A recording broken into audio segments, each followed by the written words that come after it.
All right, hey everyone, welcome to the JPS podcast, episode 49. And this is going to be Intro to Bebop. So, someone had just recently left a comment on one of the podcast videos on YouTube, an earlier episode, asking more for an explanation of Bebop. And I thought that was great because I hadn't really gone into Bebop much. I have a little bit as far as connecting chord tones in some of the earlier podcasts, but I haven't really explained it too much. So I want to do that today. And actually, this is probably going to be a shorter episode than the last two because there's really not much to it. And you're probably like laughing at me saying that because it's like, yeah, right, Brendan, Bebop. Oh yeah, it's so easy, right? But when you learn the basics, when you learn the steps to take, I mean, anything's easy. You can break anything down into a step-by-step format that's going to help you learn, and that's exactly what I've done with JPS and Jazz Piano School. So just a couple brief intro here again. My name is Brendan Lowe. Thank you for listening. Thank you for taking the time out of your day to listen. We are associated with the website jazzpianoschool.com. That's the website I've created and founded, which has my education system on there, which I created to help frustrated individuals or people seeking info that is structured and organized and creates direction for your jazz piano education for you to learn. And so I had a very hard time moving through jazz piano in my jazz piano career, and I wanted to help people because I had a lot of students over my teaching experience say to me, Brendan, I've never felt so confident from taking lessons from you ever before. I mean, I feel like I know what I'm doing. You have a plan for me. You know exactly what to give me next in a simple fashion, and it's wonderful. So after about hundreds of students telling me I should spread this knowledge to the world, I created a website. So brief little explanation there. There's a bug flying around in my office right now that's going to probably drive me crazy during this episode. But I don't want to stop because I already started. So I'll ignore it. It's probably going to fly in my ear. All right. Anyway, and again, we are going to have podcast materials, download practice materials for this because it's more of a technique. It's more of a theory concept that I'm going to be teaching you today. Not so many textures. It's actually very straight and to the point this episode is going to be. So, what is bebop? Bebop is a great jazz language, and obviously in jazz there's many types of atmospheres, environments that you can create with the piano and jazz itself, right? As jazz has evolved, there's a lot of different styles. Bebop was a particular style that you might enjoy. A lot of great pianists, Bud Powell, Barry Harris, Hank Jones, all these great guys, Red Garland, playing bebop styles. So, it's always great to know and perfect bebop before kind of getting more of an outside harmonic influence.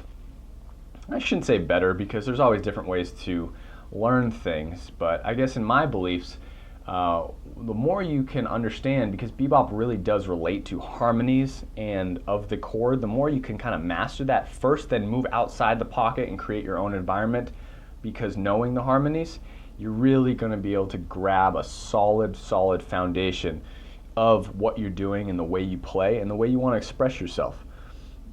So the first thing I'm going to teach you guys today, and the sound that you hear comes from certain elements when playing, right? I'm just going to demonstrate today solo without any piano tracks. Sorry, I forgot to mention, if you are interested in the download for this episode for the practice materials, you can go to, all of them are going to be the same every episode from here on out, unless I say there's no download material available, but it'll be Jazz Piano School /podcast 49. And on that page, there'll be an email opt-in address, and you can put your email in there, and we will send you the download podcast materials, okay? So, if I'm going to play bebop, right, it's going to sound something like this. I'll just play 2 5s, right?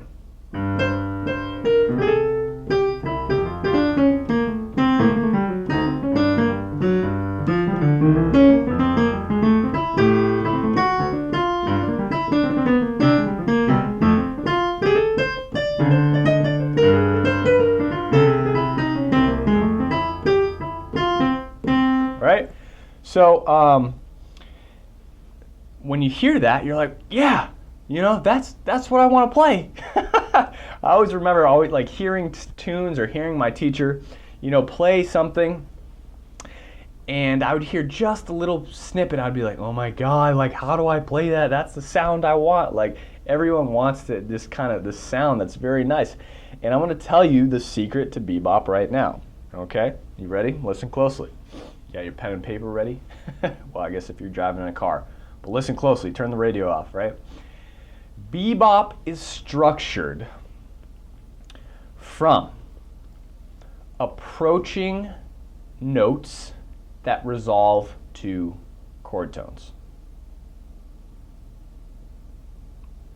Brilliant, right? You're probably like, wait, that's it? Is that all it is? What you just played there was approaching notes to chord tones? Yes, absolutely. With my passion and my will to swing. But again, approaching chord tones, using notes to approach those chord tones is how we create that bebop sound. It's the surrounding approach notes that resolve to chord tones from within the chord. Okay, so I'm playing a 2-5-1 in F. We have our G minor 7 chord. Going to our C, oh, there's that dang bug. Going to our C7. Going to our F major 7, right? Okay, so obviously in each chord we have 4 chord tones. Now, in between these chord tones, I'm in the key of F, so I'm going to have notes from my F major scale in between these chord tones, right? And now again, if you've listened to the podcast on modes, you'll know our 2 chord is our Dorian mode, so I'm simply playing my F major scale up from the root of the chord because we are in the key of F. Here's my F major scale from F. Now my 2 chord is made up from notes within the F major scale, right? But this is going to be the 1. Now when I say 2 chord, I mean in relation to the F, which is the root. Okay, so 1, 2, right? Here's our 2 chord. But the root of the G chord is the first chord tone in the chord. So don't get confused by that, because I'll say the 1 of the chord, which is G. This is the 1, but it's the 2 chord in relation to the key. Okay, so there's 2 ways you talk about it. You talk about the chord in relation to the key, which is the 2 chord. Then you talk about the chord tones in relation to the chord. Some people are like, oh, there's so many numbers flying around. This is how you have to differentiate between all the numbers. So when I say G is the 1 of the 2 chord, I used both examples. I'm relating the G to the chord, and I also said of the 2 chord, which relates it to the key we're in, F. So I'm going to play the G Dorian mode, which is our F scale, right? Now in between these notes, I have A, C, E, right? So here are my 4 chord tones, and I have my other 3 notes in between the 4 chord tones. So I can approach my chord tones with the other 3 notes. Now there's only 3. There's 4 chord tones, 1, 2, 3, 4, and there's 3 approach notes it's a specific approach I'm going to talk about right now. Okay? And there's 3 notes. So each one of the chord tones can be approached by one of these notes. And there's actually one more I'll show you when I get to the top, because the approach note doubles as the chord tone. We'll get to that in a second. But for my 1 chord, and now this approach is going to be called chord scale above. Now the reason for this is because the chord scale is our Dorian mode. That's our chord scale. And chord scale above means we're taking a note from the chord scale above the chord tone before we play our chord tone. So our approach, our bebop approach, is going to be our chord scale above, leading or resolving to our chord tone. So if I have the first chord tone in my chord, my G minor chord, right? The root. The chord scale above approach note is going to be A. Now, that's to you, that probably sounds like A to G, right? And it's, well, it does to me too. But the beauty of this is that when you combine these approaches, they start to create bebop, okay? Very easy. And that right there is an approach resolution to our chord tone, our root of the chord. Now, if I want to do the same thing for the third of the chord, which is B flat, I'm going to go C to B flat. C is the chord scale approach note from above going to the B flat. Right? Now to D, the same thing. I'm going to use my E. Okay? Now here is where on the 7th we use the chord scale above. Doesn't happen to be one of these 3 notes that are in between each of the chords, right? It happens to be a chord tone, which is okay. So we're simply using a chord scale from above to approach our chord tone, right? Now, why is this important, okay? Why is this important? Well, the way bebop works, kind of theoretically, right, is that chord tones, the reason bebop sounds so great is that chord tones fall on the downbeats the majority of the time, okay, just as a kind of a general rule, on downbeats. So when I'm playing,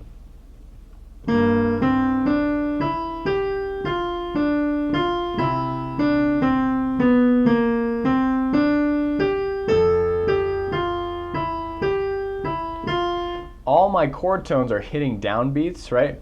1 and 2 and 3 and 4 and 1 and 2, right? You see all the chord tones lining up with the downbeats, and that strengthens the harmonies to really reflect what's going on in the changes. And that's why this is where you hear people say, oh, he was really playing inside the changes, or he was outside the changes. When you're inside the changes, you're really reflecting the harmonies by lining up your chord tones on the downbeats. And the more you do this, the more apparent it's going to be that you are playing the exact harmonies of the tune or progression that's going on. And when you start to create melodies out of this, that's when you really start to get into the essence, not just of jazz, but of really kind of bringing out the harmonic, value of whatever tune you're playing, whether it's an original or a standard. You're playing that tune because you're emphasizing the harmonies. So back to our approach note. These approaches allow us to connect our chord tones, and I've talked about this in previous episodes, but again, I'm going to be going into this a little bit further. So we have our chord scale above approach going to every chord tone in our chord. Here's our chord, okay? Now I'm going to play my approaches, my chord scale above down to the 1. Okay, my chord scale approach down to the 3. Now funny enough, when we go down, it's just the scale. Sorry. Okay. Now the same thing happens for our C7 chord. The mode changes, but again, we're still in the key of F. So our F scale, or our Mixolydian mode, is still using the notes from our F scale. So our chord scale approach notes are going to be different because we're approaching new chord tones. Our chord tones are C, E, G, and B flat. So we're going to play. Right? Now we have a half step here. And before we had a whole step going to the 3rd. Now we have a half step. F sharp isn't in our chord scale, right? So we wouldn't use that. But again, we can use F sharp because it's an extension, but we're going to get into that later, probably part 2 of the podcast. So there's the chord scale above to 3rd, chord scale above to 5, chord scale above to the 7. Okay, now for my F major 7, we have chord scale above. Right? So again, the exercises you're going to get in this PDF are going to contain your chord scale above to chord tone, okay? And they're going to be through your 2-5-1, so you can practice those, right? And the way that I would recommend practicing, and the way that's going to be written, is going to be anticipation, okay? So you're not going to play you're not going to play and 4. You're going to have both, really, but the anticipation is good. So 1, 2, 3, 4, or excuse me, 1, 2, 3, 4, and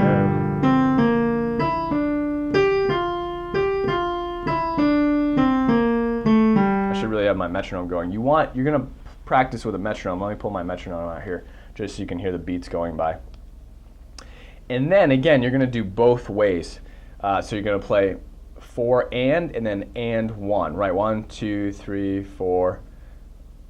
1, 2, 3, 4, and 1.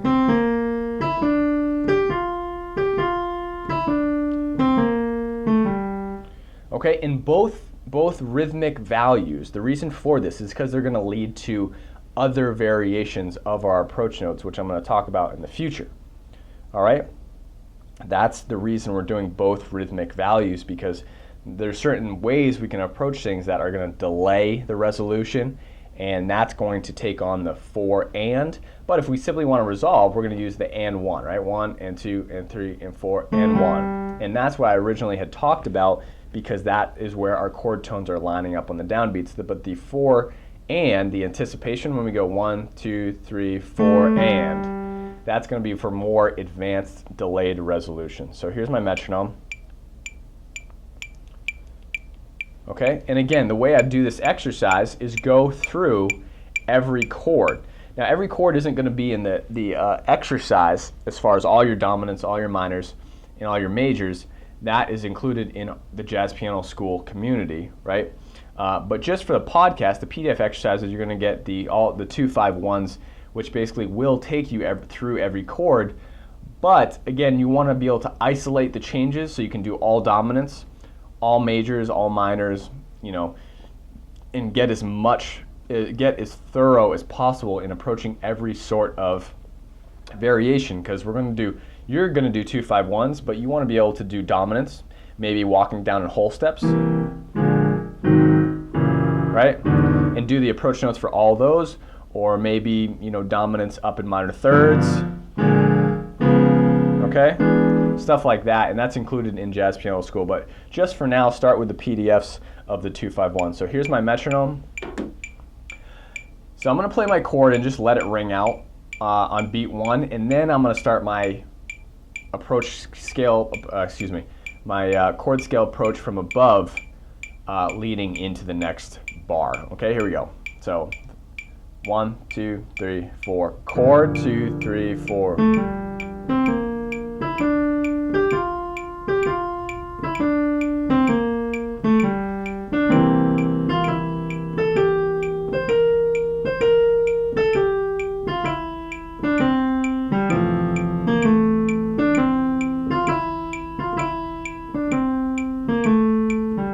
Okay, and that's all we're doing. As far as fingering goes, you really want to get comfortable with actually switching up your fingering. I don't want you to use a specific fingering, because when you're soloing, your fingering is going to change. It's going to change all the time unless you're playing practice rehearsed licks, but you don't want to get in the habit of doing that all the time, because let's say, I use the approach notes. Sorry, I just changed topic real quick. The approach notes are what's going to allow you to get away from playing practice rehearsed licks, because the approach notes allow you to create freedom with building blocks. They're like the Legos to bebop, right? You can build whatever lines you want through the use of the approach notes. So I'm going to give you one more, and that's going to be half step below. Now, the half step below is not a chord scale approach, because we're using notes outside the chord scale. Makes sense, right? Chord scale approach is called chord scale because all those approaches are within the chord scale. Half step below is simply what it sounds like, a half step below your chord tone to resolve to your chord tone. So for the G, half step below is going to be F sharp. So that is our resolution. Now half step below our B flat on our G minor 7 chord is going to be A, right? Half step below our D, half step below our F,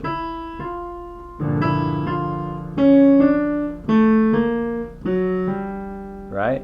Now, just by me playing that, hopefully you can already hear the essence of bebop, right? And it's at this point that I love seeing students' faces, because they're looking at me and like kind of jaw drop, like, oh my God, like you're actually explaining bebop, like what I should be playing. And yes, it's with these small progressions, obviously, that I teach in jazz piano school, but that you can start to practice as well through these podcasts, that starts to create the building blocks of bebop, right? So we have our half step below approach now. Sorry.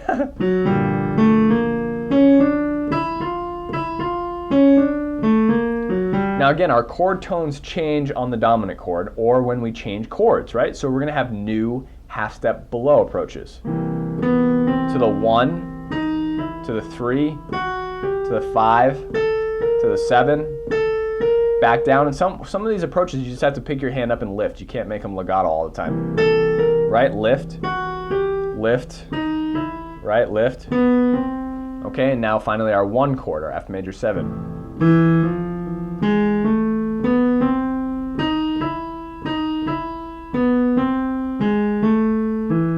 Okay, so again, when I'm practicing these, we're going to practice in all the 2-5-1s. We play our chord and then we do and 1, right? So 1, 2, 3, and 4, and 1, 2, and 3, 4, and 1, 2, and 3, 4, and 1, and 3, 4, and 1, 2, and 3. Then we switch, and 1, 2, and 3, 4, and 1, 2, and 3, 4, and 1, 2, and 3, and 1, 2, and 3, 4.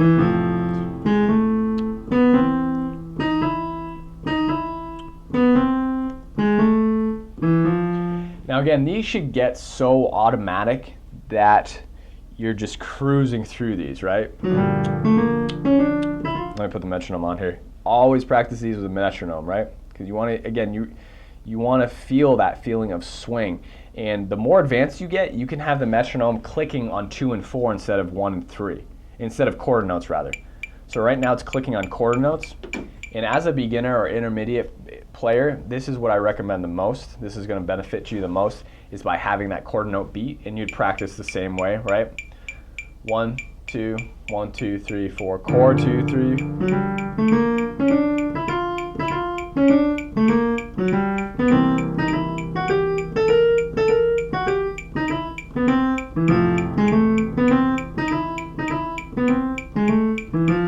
So you have all the quarter notes there as a solid foundation for your rhythmic tempo. But as you get more advanced, you can have the beat click on 2 and 4. I should do a whole nother podcast episode on this because it's a great way to practice. My teacher would always have me do this. That's really fast. So again, remember, these are half notes, right? On 2 and 4. 1, 2, 3, 4, 1, 2, 3, 4. And that gives you the representation of the hi-hat, because your drummer, right, is most of the time in bebop will have that hi-hat going on 2 and 4, right? So this, now it's very difficult. It's difficult to feel this beat as being 2 and 4, right? So this would technically be your 2, 4, 2, 4, 1, 2, 3, 4, 1, 2, 3, 4, 1, 2, 3, 4, 1, 2, 3. So that's very fast. That's at 120. So remember, these are half notes. So I'm going to put this down just a little bit. Right? So again, this is like someone snapping. They're snapping the upbeats, right? These are 2 and 4. 1, 2, 1, 2, 3, 4. Because that's the emphasis in jazz. So we want to do the same thing with our metronome, and you can practice this way as an advanced practice exercise. 1, 2, 3, 4, 1, 2, 3, 4.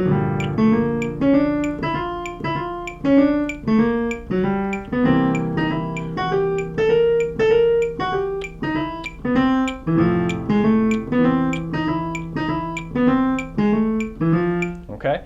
And as you get more advanced, you'll get more comfortable with that, but that helps you really recreate the swing feel when practicing. And you can do that solo, I'll put just the metronome on and practice my improv like that. I don't even need a band.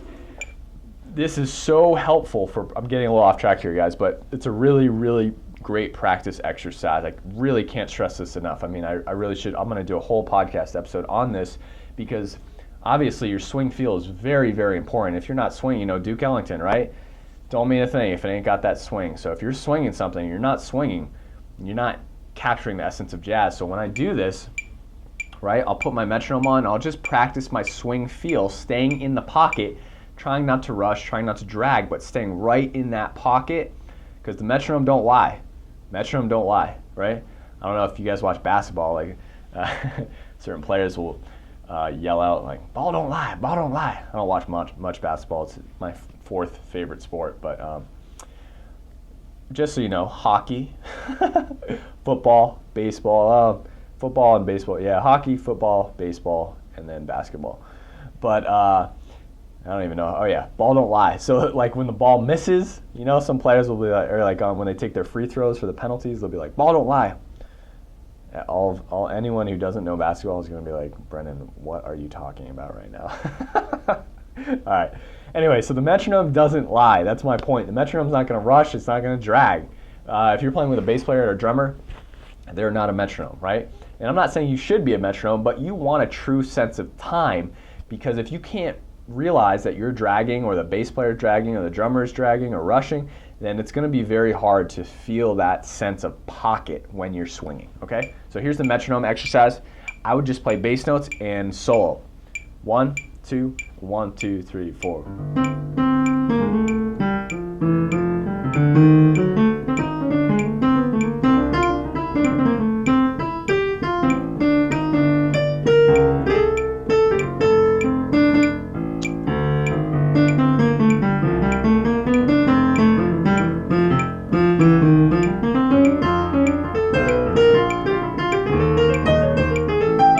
So rushing just a little bit.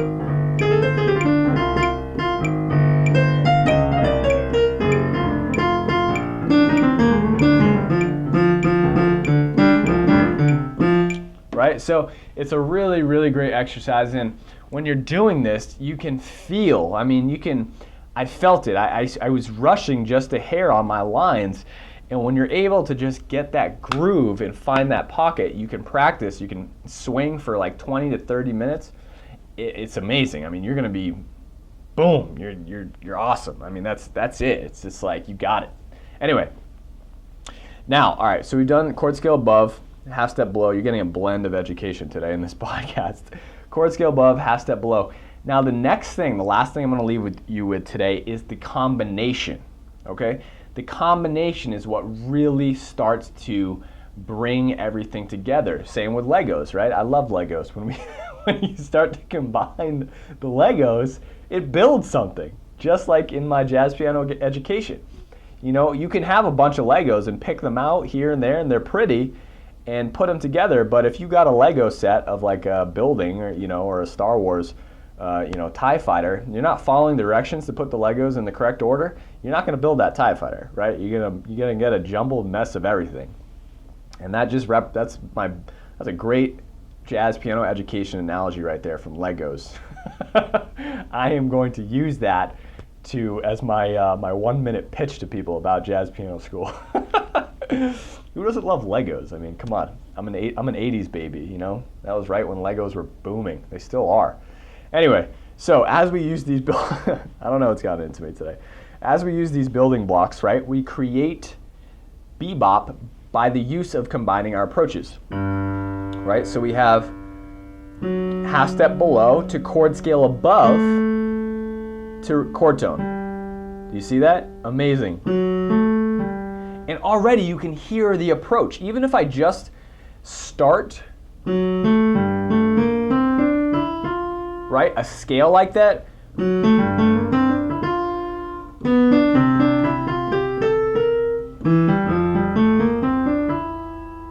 you can already hear the essence of bebop starting to form with that approach. Or I can flip it around. Chord scale above, right? Sorry, another thing you're going to see in the practice exercises that I forgot to tell you is not all the chord tones up in a row. You're going to see the chord tones being practiced through the 2-5-1. So you'll be 2, 3, 4, 2, 3, 4, 2, 3, 4. Right? And then you'll switch to the key of B flat. 2, 3, 4, 2, 3, 4, 2, 3, 4. So you're going through all the roots, all the thirds, all the fifths, all the sevenths. Then you'll also have, right, all the chord tones up and down. The other great thing, so again, so we're combining.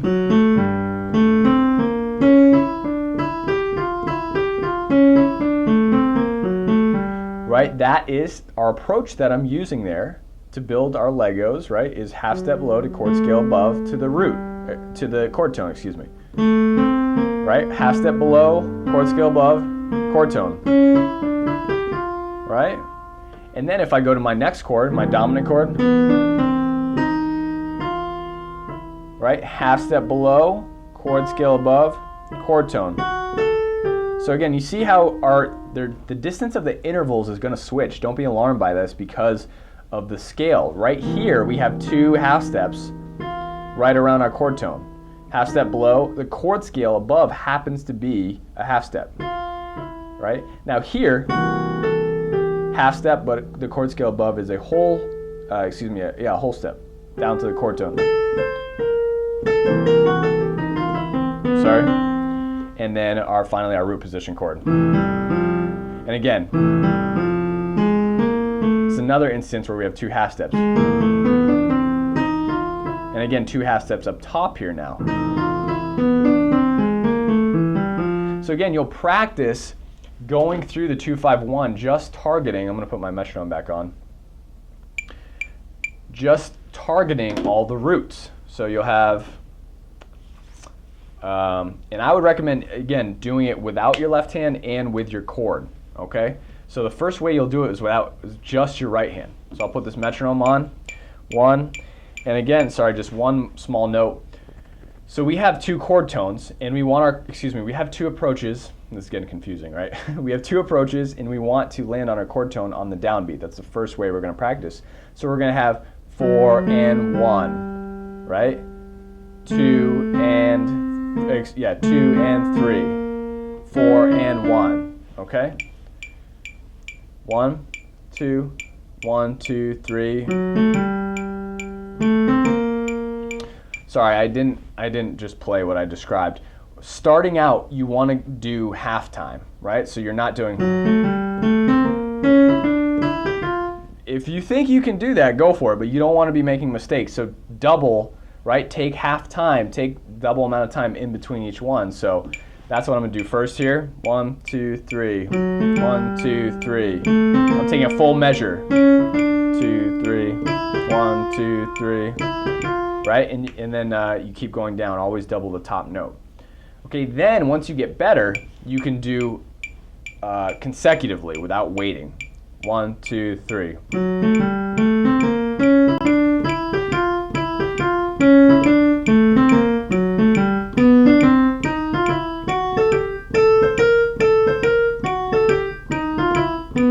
Right? So you got the feeling there. Then you flip it.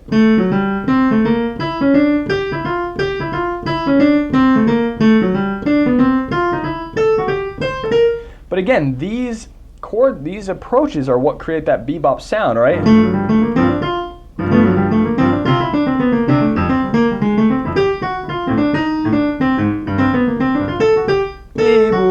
Right? Right? So using those approaches is going to give you the bebop sound. And then there's some other things with extensions and stuff like that go into it as well. But that is the essence, right? Approach notes that I just taught you in this podcast is a must. Listen closely, guys. Is a must in order to get that bebop sound. If you want the bebop sound, if you want that sound that I just demonstrated, right, in the beginning, the very beginning of the podcast, and right now, you need to master these approach notes because they're connectors. And again, once we start to master this, then we start to develop the connection between all our chords. So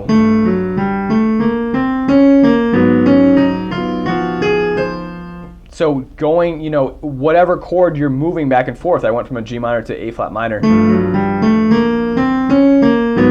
Right? Now I'm on the third again. Third.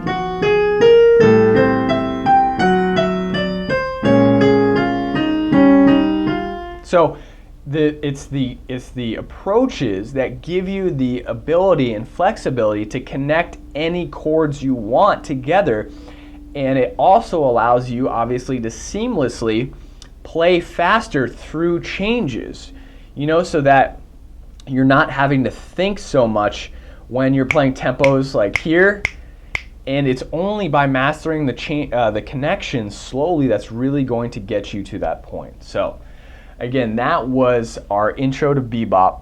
I'm going to continue it further. I don't know if I'm going to do possibly the next episode. That's a lot of bebop, just bebop approaches. Probably down the road I'll take it a little further, but I just wanted to let you guys know that is the essence to bebop, and it has to be mastered in order to get that bebop sound that you're looking for. And it's going to open so many doors. Listen closely, guys. It's going to open so many doors to getting the sound that you're looking for out of the piano.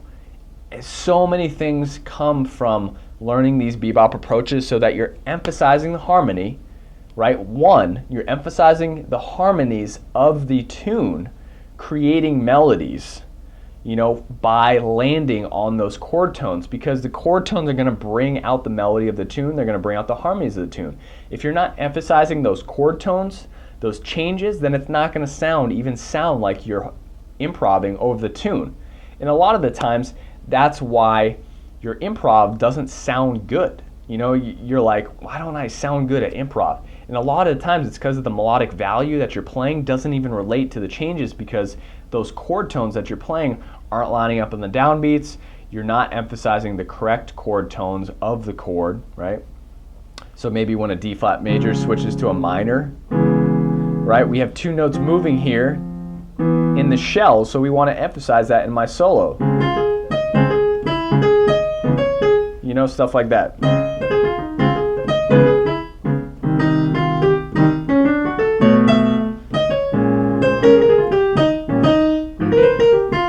So by emphasizing those notes, that's really what helps to build your solo and make it sound melodic and nice to the ear. Otherwise, it sounds like you're playing random notes. So, I didn't go to an hour, but 38 minutes. I still thought it was going to be like 28 minutes, but who cares? There's a lot of good information in here. You're going to be practicing this for a while. So, thank you guys so much. If you have listened to me blab about bebop approach notes for this long, I'd really appreciate a 5-star rating in iTunes. Again, I've been saying this for the last couple of podcasts. We're at 49 podcasts. We're at 29 5-star ratings. So if you haven't rated the podcast, I'd really, really appreciate it. I want this podcast and my education to spread to as many people as possible. My goal is to have Jazz Piano School be the #1 hub for the greatest jazz piano education around the world. And again, I've probably said this before, but I really want Jazz Piano School to be like the Rosetta Stone of jazz piano. I want it to be accessible and help people everywhere, give them the opportunity to learn this great music and excel at it, right? I want it to be easy so that people aren't frustrated, not banging their head against the wall or quitting. That's the worst part, is that all of you guys listening right now have a gift, right? You have a passion and a desire to learn music. And that gift that you have, that I have, isn't our talent, it's our passion, and it's our drive to learn this great music and spread it around the world. We never know what we play or how we play something is going to change someone else's life. Let me say that again. When we play, we never know anything, no matter how good you are, right? Even if you're just starting, you could play something and it could change someone else's life who is listening to you play. Remember that, right? No matter how, even if you're just starting, you could influence a little girl, a little boy to start piano, and they could just become the most amazing pianist, or they could do other amazing things with their music that they became influenced with from you. So it's really like a virus of love and, just warmth that you're spreading. So again, leading back to my 5-star rating, it's not about me, it's about helping others find the education for the podcast, because the more 5-star ratings there are, the more able other people are going to be to find the podcast. So went off on a little tangent there. I love motivating people to do the best they can. I'll talk about that a little bit later. But again, jazzpianoschool.com, plenty of free information there if you're looking for jazz piano help. And again, you can get the download practice materials for this episode by going to jazzpianoschool.com/podcast49. jazzpianoschool.com/podcast49. podcast 49. Enter your email address and we will send you the download materials. Hey everyone, I hope you've had a great time on this podcast, and we will be doing number 50 next week. Awesome, amazing. All right, if you guys have any questions, feel free to email me at anytime, brendanlowe@jazzpianoschool.com, and I will respond to you and help you out to my best of abilities. And until next time, happy practicing.